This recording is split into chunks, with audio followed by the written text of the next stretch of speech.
Alors justement, cette première expérience olympique, comment elle s'est passée? Du point de vue sportif, pas très bien. On a fait une super grosse préparation, on se sentait prêt et en fait, on n'a pas été prêt, quoi. On a joué contre les Anglais qui sont bien plus expérimentés que nous et qui nous ont battus assez sèchement. Et après les Thaïlandais, on s'est fait un peu défoncer. Donc pas top. Et je pense que on a un peu loupé le jeu, quoi. Après. Ouais, c'était un des pires tournois de l'année, quoi. Ouais, Niveau bad, quoi. Ouais, Donc c'est un peu chiant, mais je pense qu'on aura appris pour les prochains. Savoir comment gérer un peu la pression et tout, même si là il y avait Covid, donc c'était pas tout à fait pareil.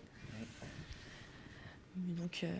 Après, j'ai envie de dire, est-ce que finalement, c'est pas aussi les expériences les plus enrichissantes je veux dire, pas sur le coup, parce que c'est dur, mais au final, avec du recul, comme tu l'as dit, Delphine, je pense que ça vous a fait énormément réfléchir sur peut-être justement ce qu'il faudra changer d'ici Paris 2024.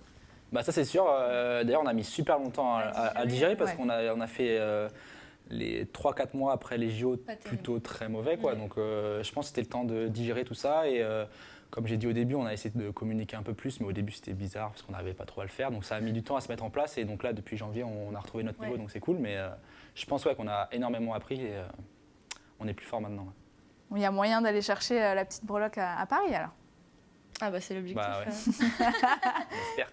Ça, c'est dans la checklist, rapidos, quoi, d'ici 2 ans. Ouais, c'est ça. J'ai vu 800 jours, je crois, c'est ça. C'est ça. C'était ça, ouais. Et donc, c'est dans pas très longtemps. En fait. Ça fait quoi de se dire quand même que dans 800 jours, il y aura les Jeux chez nous, quoi? J'ai du mal à me rendre compte, j'ai du mal à avoir une vision aussi longtemps. J'arrive pas du tout à imaginer, en fait. Donc, on verra. Je sais pas quoi dire. On a trop hâte. Ouais, c'est ça.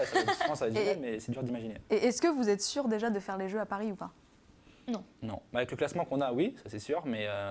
En fait, la qualif olympique, ça repart à 0, donc tout le monde est un peu sur le même pied, quoi.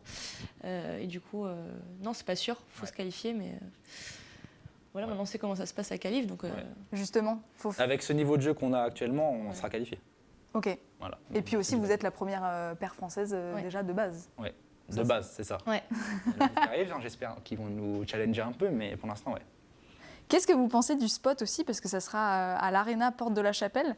Il y aura le BAD, la GR, le para-BAD, la para-haltérophilie.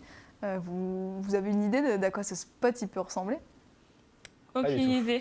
J'ai hâte de voir. Je sais pas du tout à quoi ça va ressembler. Non, je sais pas du tout. Je sais pas s'il y a des images ou quoi que ce soit, mais la salle à Tokyo était vraiment magnifique. C'est vrai? Mais avec personne dedans, donc ça, c'est moins stylé. Donc en fait, j'ai hâte de vivre une salle remplie, quoi. En fait, c'est ça le truc, c'est que ce que vous avez vécu à Tokyo, ça va être décuplé avec votre famille, vos proches et tout, quoi. Ouais, c'est clair. Ah, ça va être ouf, franchement. C'est ça, en fait, je pense que c'est ça qui me parle le plus, c'est de jouer devant. Devant la famille et tout, ouais. Et quand vous n'êtes pas au BAD, vous faites quoi? Je pense qu'on est tous les deux des gens qui aiment le sport, donc on fait un peu de sport. Ah ouais, quand même. Ouais. Ouais. Et quand vous êtes en vacances, est-ce que vous faites du BAD? Non, pas du bad. Moi, je fais du foot. Hein. C'est vrai? Ouais, après, moi, quand j'ai pas de BAD, je rentre chez moi, je profite de ma famille, de ma copine, et je regarde du foot. Vraiment une vie un peu nulle, ouais. Aïe, aïe, aïe. On essaye de voir les gens qu'on voit jamais, quoi. Ouais, quand on a du temps libre. Et du coup, souvent c'est blindé parce qu'il y a tous les gens qui te disent tiens, viens me voir. Mais tu veux pas voir tout le monde, donc. Il faut attendre un mois de plus pour voir quelqu'un d'autre, quoi. Ouais, c'est compliqué. Hein. C'est compliqué à gérer. Ça.